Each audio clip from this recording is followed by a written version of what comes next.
దీర్ఘకాల వ్యాధులకు 20 ఏళ్ల అనుభవం ఉన్న అత్యుత్తమ హోమియోపతి వైద్యం మాస్టర్ హోమియోపతి. నమస్కారం అమ్మా. నమస్తే అమ్మా. అమ్మా, రెగ్యులర్గా నేను ఒక క్వశ్చన్ సందేహం అడగడం, మీరు ఆన్సర్ చెప్పడం అట్లా అయిపోతుంది. ఈరోజు నేనేమనుకుంటున్నా అంటే, మీలాంటి పెద్దవాళ్ళు నిత్యం అసలు ఏం పనులు చేస్తూ ఉంటారు, మీ లైఫ్ స్టైల్ ఎలా ఉంటుందో తెలుసుకుంటే మాలాంటి వాళ్ళకు ఉపయోగపడుతుందని నేను అనుకుంటున్నామా. అందుకే మీ గురించి తెలుసుకోవాలనుకుంటున్నామా మా కోసం. ఏం కావాలి మీకు?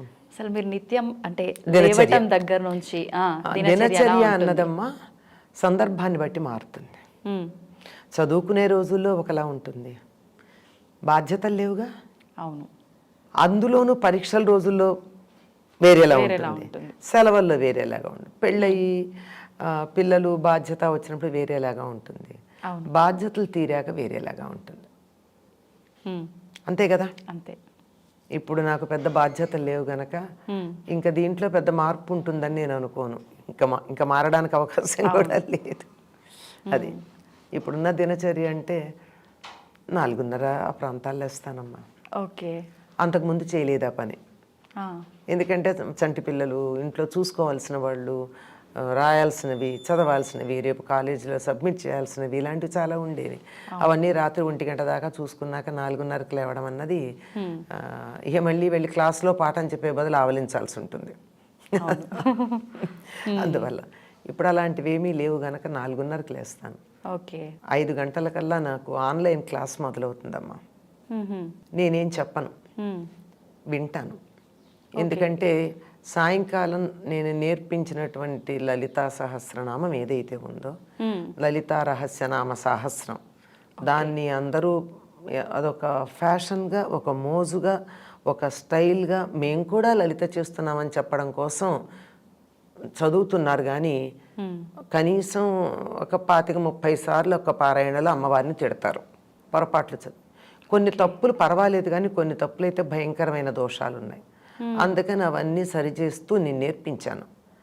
యూట్యూబ్ లైవ్లోనే నేర్పించా 28 days. అయితే అట్లా తప్పు చదివితే దోషం వస్తుందమ్మా? దోషమే కాదమ్మా. అసలు ఎందుకు ప్రార్థన చేస్తున్నారమ్మా? మీరు పొగుడుతున్నారు కదా. అవును. పొగిడే బదులు నిన్ను పొగిడితే నువ్వు నాకు ఏదన్నా అనుకూలంగా ఉంటావు, తిడితే శత్రుత్వం ఆటోమేటిక్గా స్టార్ట్. అమ్మవారిని దురాచార అంటే కోపం రాదా ఆవిడికి? దురాచార సమయాన్ని కలిపి చదవాలి కదా. ఇలాంటివి చాలా ఉన్నాయి. ఓకే. ఓకే. దురాచార అని పిలిచి అమ్మ నాకు దయచూడు అంటే దయచూస్తుంది ఆవిడ. నిన్ను దయచూడడమే పెద్ద దురాచారం అంటుంది. ఓకే. అవును కదా. అందుకని ప్రతి అక్షరం ఎవ్రీ ఫోన్ ధ్వని ఎలా ఉచ్చరించాలో 28 రోజుల పాటు రోజుకు 1 గంట చొప్పున నేర్పించా. ఓకే. ఈ నేర్చుకున్న వాళ్ళు ఏం నేర్చుకున్నారో నాకేం తెలుసు, నేను నేర్పించాను. కానీ అవును, నా ఎదురుగా కూర్చొని ఇద్దరికే కరెక్ట్ చేశా. మిగిలిన వాళ్ళ సంగతి ఎట్లా? పొద్దున 5 o'clockకి అంతకుముందే ఉంది ఒక నిత్యపారాయణ అనే ఒక సమూహం, రోజు అన్ని స్తోత్రాలు చేస్తారు. ఓకే. దాంట్లో వీళ్ళు చేరి రోజుకొక్కళ్ళు చదువుతారు. చదివితే మిగిలిన వాళ్ళందరూ వింటారు. ఒకవేళ వాళ్ళు చదివే దాంట్లో తప్పు ఉంటే నేను సరి చేస్తాను. ఓకే. ఆ విధంగా చాలామంది పర్ఫెక్ట్గా చదివే వాళ్ళు తయారయ్యారు. 1 గంట పడుతుంది. అది 5:30 దాకా లలితా సహస్రనామం, ఆ తర్వాత సౌందర్య లహరి చదువుతారు. ఓకే. నేను వింటూ దేవుడి దగ్గర సర్దుకుంటూ ఒత్తులేసుకుని దీపానికి ఏర్పాటు చేసి అలంకారం చేసి ఇట్లాంటి పనులు చేసుకుంటూ వింటా. ఓకే. సరిగ్గా 6 గంటలకి 5:59 ఆపేస్తారంతా. ఆపేసి 6 గంటలకు అందరం కలిసి కూర్చొని ప్రార్థన చేసుకుంటాం ఆన్లైన్. ఓకే. 6:15కి అయిపోతుంది. 6:15 తర్వాత కొంచెం సేపు ఒక 15 minutes or 20 minutes మా గురువుగారి మార్గం ఏదైతే ఉందో, మా గురువుగారి మార్గం అయితే ఈ నిత్య జీవితంలో యోగాన్ని ఎలా అనుష్ఠానం చేయాలి, మన రొటీన్ ఎలా ఉండాలి, మన దినచర్య ఎట్లా ఉండాలి, మన ప్రవర్తన ఎట్లా ఉండాలి, ఓకే, ఐడియల్గా ఉండడానికి అవి చెప్పినవి ఉన్నాయి. అవి కాసేపు ప్రస్తావిస్తాం. 6:30 అవుతుంది. ఇంకప్పుడు వాళ్ళు వేరే స్తోత్రాలు కొన్ని విష్ణు సహస్రనామం అని అదని ఇదని చాలా స్తోత్రాలు చదువుతారు అప్ టు 7 o'clock. ఓకే. అది వింటూ టీ పెట్టుకుంటా. 7 కల్లా అది అయిపోతుంది. టీ తాగుతూ ఒక్కసారి హెడ్లైన్స్ చూస్తారు. అంటే ప్రపంచం ఏమైందో తెలియాలి కదా, నేను కూడా ప్రపంచంలో ఒక భాగం. బాగా అందుకని 7-5 అయ్యేటప్పటికల్లా ఎస్విబిసి పెట్టుకుంటాం, రామాయణం చాలా శ్రద్ధగా వింటా. ఓకే. అవుతుంది. ఈ 8 తర్వాత నా మిగిలిన పూజ ఇత్యాదుల పనులు చాలా ఉంటాయి. 9-9:30 కల్లా పూజ వంట అన్నీ పూర్తయిపోతాయి.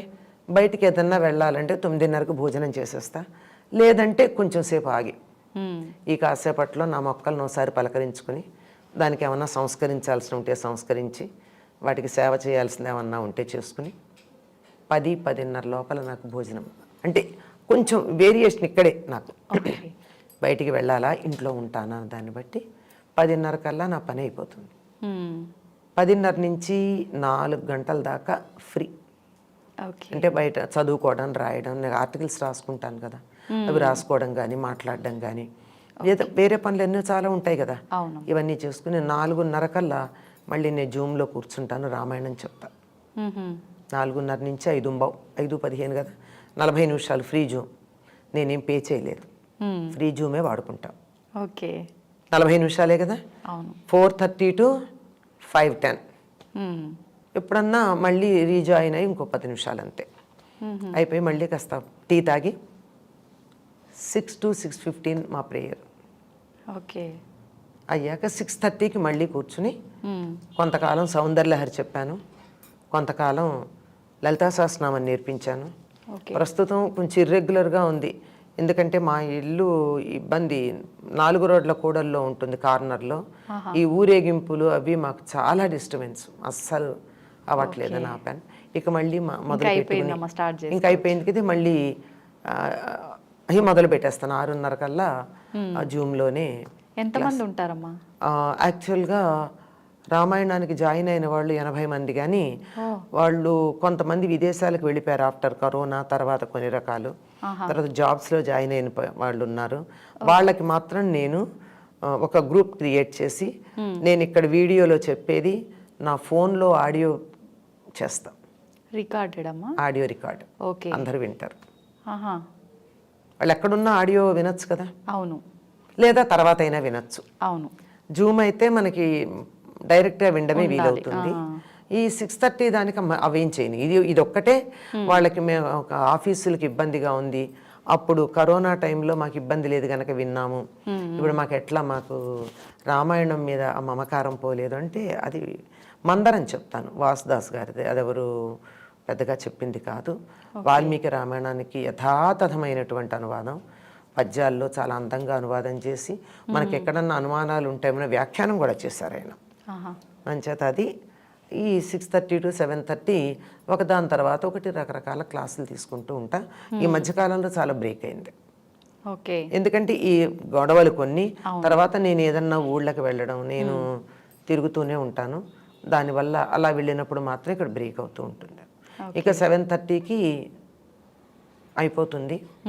ఇంకా నా పని ఏముందమ్మా, రాసుకోవడమో చదువుకోవడమో, కబుర్లు చెప్పడానికి కూడా ఎవరు లేరు ఇప్పుడు, ఎవరన్నా పిల్లలు వస్తేనే తప్ప ఈ రొటీన్ ఉంటుంది. ఓకే. అయితే ఎక్కువగా ఏ గ్రూప్ వాళ్ళు ఉంటారమ్మా ఇప్పుడు మీరు చెప్పే రామాయణం క్లాస్లో, ఈ జూమ్ మీటింగ్? రామాయణానికి మాత్రం మొదట అన్ని ఏజ్ గ్రూపులు ఉండేవాళ్ళమ్మా, ఇప్పుడు తక్కువ మంది ఉంటున్నారు వేరే. అయితే నేను 4:30కి మొదలు పెడితే చిన్నపిల్లలు కొంతమంది 4:45కి చేరతారు. అంటే స్కూల్ అయిపోయి ఇంటికి వచ్చి పిల్లలు కూడా వాళ్ళు మధ్యలో చేరతారు. చేరి నేను నమస్కారం పెట్టి నేను చెయ్యిట్లా అనే దాకా నమస్కారం పెట్టేలాగే కూర్చుంటారు ఇద్దరు. ఓకే. పెద్దవాళ్ళు ఉన్నారు చాలామంది. ఈ నేను వాట్సాప్ గ్రూప్లో పంపించే వాళ్ళందరూ 30 to 50 ఏజ్ మధ్య వాళ్ళు. ఓకే. వాళ్ళు జాబ్స్లో ఉన్నారు, మాకు వర్క్ ఫ్రమ్ హోమ్ కుదరట్లేదు, తర్వాత అవ్వట్లేదు, వర్క్ ఫ్రమ్ హోమ్ లేదు, విదేశాలకు వెళ్ళిపోయిన వాళ్ళు ఉన్నారు, రెగ్యులర్గా ఆఫీస్కి వెళ్ళాల్సిన వాళ్ళు ఉన్నారు. మరి వాళ్ళ కోసం మాత్రమే ఇది నేను ఆడియో పెడతాను. ఓకే. ఆ తర్వాత అయినా వింటారు వాళ్ళు, రాత్రికి వింటారు, రాత్రి ఎప్పుడో విన్నామని చెప్పడమో లేకపోతే నమస్కారం పెట్టడం లాంటివో చేస్తారు కనుక అది ఇట్స్ రన్నింగ్ అని తెలుస్తుంది.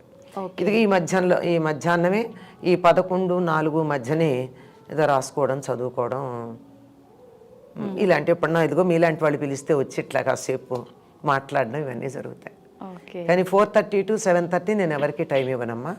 అలాగే పొద్దున ఇవ్వను. పొద్దున 5 to 8 99% ఫోన్ తీయను, సైలెంట్లో పెట్టి పక్కన ఉంటుంది. 7 వరకు అయితే అస్సలు తీయను. 7 to 8 అయితే సైలెంట్లో పెట్టి పక్కన ఉంటుంది. కొన్ని ఎమర్జెన్సీ కాల్స్ వచ్చే పాసిబిలిటీ ఉన్నాయే అవి మాత్రమే కనపడితే ఆన్ చేస్తా, లేకపోతే చేయను. ఆఫ్టర్ 8 నేను ఎవరితోనో మాట్లాడితే. ఓకే. మీతో రెగ్యులర్గా అంటే టచ్లో ఉన్న వాళ్ళకైతే ఈ టైమింగ్స్ చాలా మందికి తెలుసు. నేను 8 దాకా 8:10 అయ్యా 8:05 8:10 ఎప్పటికి వచ్చేస్తాయి నాకు ఫోన్స్ అన్ని. ఓకే. పొద్దున అన్నీ ఒకదాని తర్వాత ఒకటి. యూజువల్ అప్పుడే చేస్తాను. ఈవినింగ్ కూడా మధ్యాహ్నాలు కూడా పెద్దగా చేయరమ్మా. కారణం ఏంటంటే నేను ఇంట్లో ఉండను, తిరుగుతూ ఉంటాను, కాళ్ళ కింద చక్రాలు ఉన్నాయని తెలుసు కదా, ఇవాళ ఇక్కడికి వచ్చాను అట్లా. అందుకని ఎప్పుడో కానీ చేయరు. ఎమర్జెన్సీ ఉంటే చేస్తే సైలెంట్లో ఉంటుంది, వాళ్ళకి అర్థమవుతుంది. 2 రింగ్స్కి నేను తీయకపోతే పెట్టేస్తారు, తర్వాత ఎప్పుడో నెమ్మదిగా కాల్ బ్యాక్ చేస్తారు. ఓకే. ఎమర్జెన్సీ అయితే మెసేజ్ పెడతారు. ఓకే. అయితే చిన్నపిల్లలు కూడా ఉన్నారని అంటే అసలు నిజంగా గ్రేట్ అమ్మా. ఇప్పుడు ఇవాళ రేపు ఎవరు వినడానికి ఇంట్రెస్ట్ చూపిస్తున్నారమ్మా? చాలా తక్కువ. 2 పిల్లలమ్మా, వాళ్ళ అమ్మతో పాటు వచ్చి కూర్చుంటారు, వాళ్ళ అమ్మ కూర్చుంటుంది. వాళ్ళ అమ్మ కూడా ఈ మధ్యలో 4:30కి జాయిన్ అవటల్లా, పిల్లలతో పాటు పిల్లలు వచ్చాక వాళ్ళకి ఏదో మంచి ఇది ఇస్తూ ఉంటుంది. ఏదో కాస్త వాళ్ళు ఒక్కోసారి ఫుల్ డ్రెస్ కాకుండా కూడా వచ్చి కూర్చుంటారు ఆ పిల్లలు. వచ్చి నేను ఇలా అనేదాకా వెయిట్ చేస్తాను, దండం పెడుతూ కూర్చుని. చాలా తక్కువ మంది కదమ్మా, చాలా తక్కువ మంది 2 పిల్లలు. ఇంకొక ఆవిడకైతే మనవడు అమ్మమ్మ నమస్కారం అని అంటూనే ఉంటాను నేను అనేదాకా. అందుకని ముందర రాగానే వాడు నమస్కారం తీసుకున్నాకే క్లాస్ మొదలు పెట్టుకుంటాను నేను. ఓహో. అయితే అసలు అంటే ప్రతి ఒక్కరూ ఇట్లాంటి ఒక balanced life time to time follow అవ్వాలని అనుకుంటారు, కానీ చాలా తక్కువ మంది అమ్మ ఫాలో అయ్యే. అమ్మ అవ్వాలంటే కూడా కొంచెం ఇబ్బంది. ఇప్పుడు ఎందుకంటే నేను ఇంత స్ట్రిక్ట్, ఈ రొటీన్ నాకు ఇంతకు ముందు లేదు కదా. అవును. ఎప్పటి నుంచి అమ్మ, ఎప్పటి నుంచి మీకు ఈ రొటీన్ అనేది స్టార్ట్ అయ్యింది? ఇది నాకు ఈ రొటీన్ స్టార్ట్ అయ్యి 4 ఏళ్ళు అయిందంటే. నేను స్టార్ట్ అయ్యింది లోపల కరోనా వచ్చింది. అప్పటి వరకు నాకేంటంటే my routine is dependent on others. Okay. మా పిల్లల డెలివరీస్ అనుకోండి, నేను 4:30 క్లాస్లో కూర్చుంటానంటే అప్పటికి ఇంత జూమును గూగుల్ లేవు. ఓకే. ఇంత పాపులర్గా లేవు కదమ్మా అప్పుడు. అవును, లేవు. అందువల్ల మావంతా డైరెక్ట్ క్లాస్లే.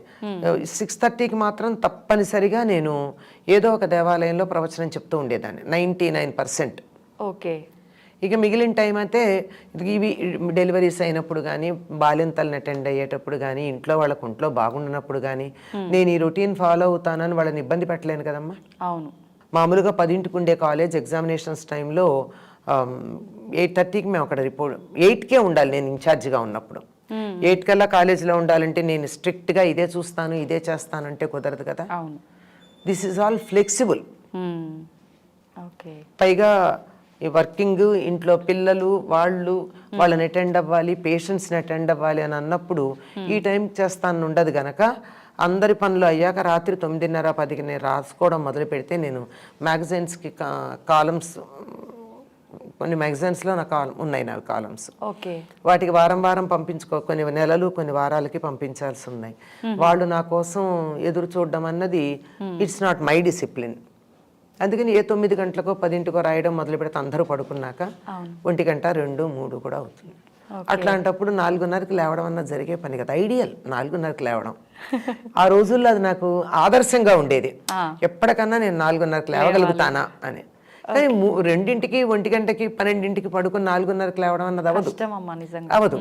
అంచేత నాకు నేనే పర్లేదులే అనుకునేదాన్ని.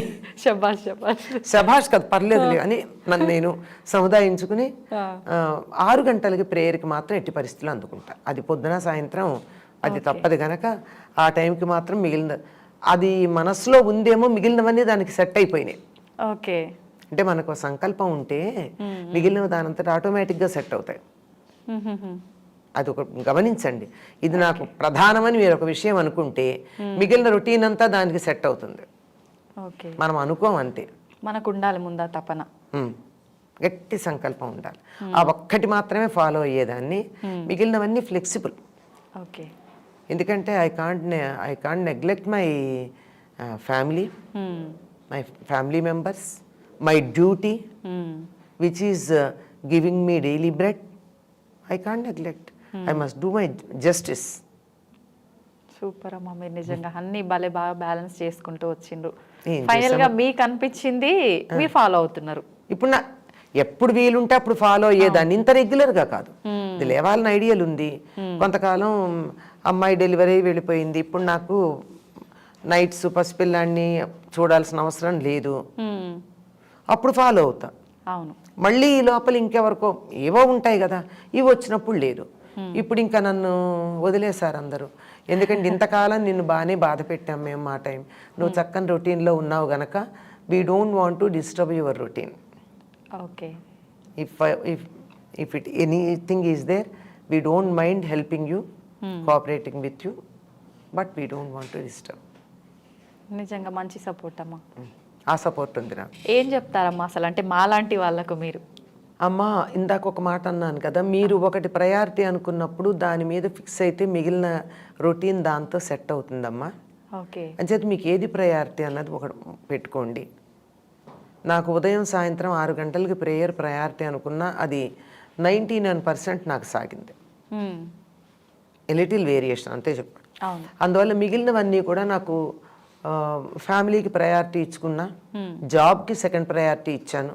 బట్ సెకండ్ ప్రయారిటీ ఇచ్చానని చెప్పి నేను ఏనాడు ఒక్క చిన్న తక్కువ చేయలే, ఎక్కువే చేశాను. ఓకే, యాజ్ ఎ లెక్చరర్ పాఠాలు చెప్పడంతో పాటుగా in charge of NSS, in charge of cultural activities, in charge of examinations, కొన్ని సంవత్సరాలు 3 కలిసి, కొన్ని సంవత్సరాలు 2 డేస్ చొప్పున ఇవన్నీ చేశాం. అవి కూడా ఎక్కడా తక్కువేం లేదు. పిల్లలు always management and students are all happy with it and with 100% results చేశాం. అక్కడ ఏమీ తక్కువ చేయలేదు. నా ఫ్యామిలీలో కూడా ఎవరు నేను తక్కువ చేశానని ఎవరైనా కావాలని అనుకుంటే అనుకోవాలి, కానీ ఫ్యామిలీ మెంబర్స్ ఎవరు తక్కువ చేసినట్టు అనుకోలే, including my mother in law అనుకోలేదు. నిజంగా అంటే అట్లా బ్యాలెన్స్ చేసుకోవడం కూడా కొంచెం కష్టపడాల్సి వచ్చింది. దానివల్ల ఏంటంటే నేను మిగిలిన పనులు కొన్ని చేసుకోవాలి. నేను జీవితంలో చేయాలనుకున్న పనులు కొన్ని అప్పుడు చేయలేకపోయాను. ఓకే, ఇప్పుడు నేను చేసుకుంటున్నాను అంతే. అంటే మీరన్నట్టు అప్పుడు చేయలేకపోయినా దాన్ని వదిలేయకుండా నేను చేయగలను అనే ఒక సంకల్పం పెట్టుకుంది. అప్పుడు కూడా పూర్తిగా మానేయలేదమ్మా. అప్పుడు పూర్తిగా రాయలేకపోయినా ఏదో కొంచెం అప్పుడే చాలా పుస్తకాలు రాశాను, ఒక 10-15 పుస్తకాలు అప్పుడే వచ్చాయి. అంత ఒత్తిడిలోనే I did not stop writing and I did not stop speaking. అప్పటికింత ఎలక్ట్రానిక్ మీడియా లేదు, ఓన్లీ ప్రింట్ మీడియా. వాటిల్లో నేను చేయవలసినంత ఏమాత్రం తక్కువ లేకుండానే చేశాను.